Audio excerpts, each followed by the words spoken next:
Happy Wealth Wednesday, Vonmarie. So excited to have you here. It's been such a pleasure to collab with you in the past in December and a few different fintech oriented sessions we ran, and now to have you here again on Wealth Wednesday. Would love if you would just give us an introduction about you and what you're doing. So right now I'm working my 9 to 5, but also working on my coaching business where I help people really fine tune their habits when it comes to managing their cash and paying their bills, as well as credit, managing their credit, looking at their credit score, and helping to improve the habits around that as well. Because you never know, you might want to get into buying a home or something, and all of these things require credit. So it's what I'm pretty good at. How and why did you get into this space of helping people with wealth coaching? I would say it started with, you've probably heard this story, Alana, but it started with my mother being really open about money, and combined with my curiosity. I was always someone that asked questions about the most minimal things, and she was happy to share her retirement with me, happy to share all of her stocks with me, happy to share the questions about how money works. And I think that really spearheaded me in a direction where that was my passion, to learn more and more and more. And to this day, I feel like I'm such a good source of information that, I just said, hey, it works for me, it works for my family. Why can't it work for other people? So that's pretty much how I got into this. But I've also had mentors and read a lot of books, watched a lot of movies, podcasts, documentaries. I'm just a nerd for all of this. So What role do you play in the wealth space, and why do you think that's important? the role that I play is one of financial literacy, one of encouraging people around me, of empowering people around me, of painting a picture with other people in terms of coaching and helping them visualize that the process is actually possible. I know this day and age, we are all like in the vibe where, it things are rigged against us. And I almost want to say, yeah, and so what? And like let's be empowered around it, right? And do something about it. What do you think is the most important thing that you've learned on this journey of curiosity that you would want to share, would want others to know? It's a random thought, but as I was prepping for this interview, I started to think about the things like hula hooping, right? I am used to hula hooping in one direction. It's my dominant side.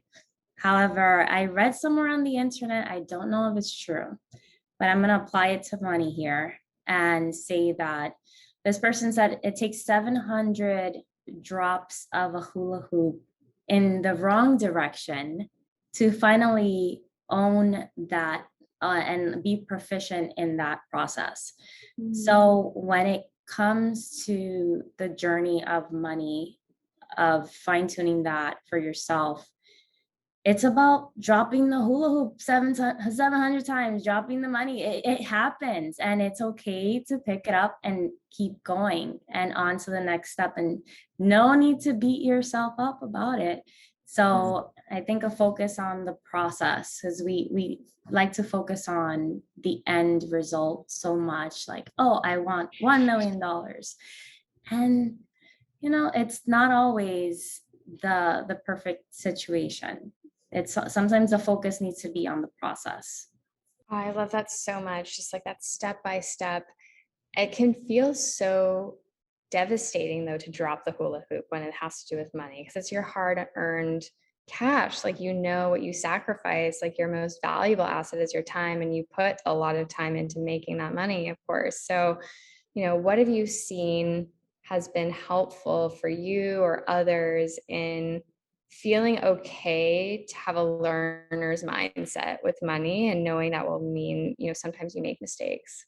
Well, when it comes to that, and it's something that I use on myself, I if I'm not comfortable, 100% comfortable with something, I'm only going to contribute the percentage I'm comfortable contributing. And should it be gone tomorrow, I won't, it wasn't all my eggs in one basket, if that makes sense. So I'm pretty good at thinking about where else could you diversify all of your money and your investments. Diversifying your time is also part of it, because we spend so much time at work, and sometimes that doesn't get people to the place they want to be. However, you could diversify your time. Not your 24 hours don't go just to your regular job. And it's the same with money. I wouldn't put anything in a lump sum in just one bucket. Is there a person or a company that inspires you in the space, and why? I really like Miss Business. And I came to learn about her through this podcast called Black Wealth Renaissance. So talk about diversity. I have my millionaires and Unveiled people, and then I have my Black Wealth Renaissance people. And I'm really in tune. I don't miss an episode.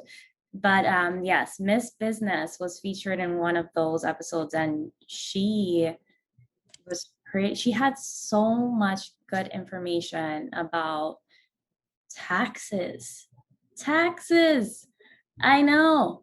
We really underestimate that stuff. And she made it simple, but it was a lot. She mentioned a lot of things that I hadn't thought about. And as an accountant myself, yeah, I'm not a tax accountant, but it comes up. And someone with that makes money outside of their regular job, it's important to know how those things flow into your taxes, because it affects you. Like, you don't want to go to jail one day, but it happens, and it's important to know.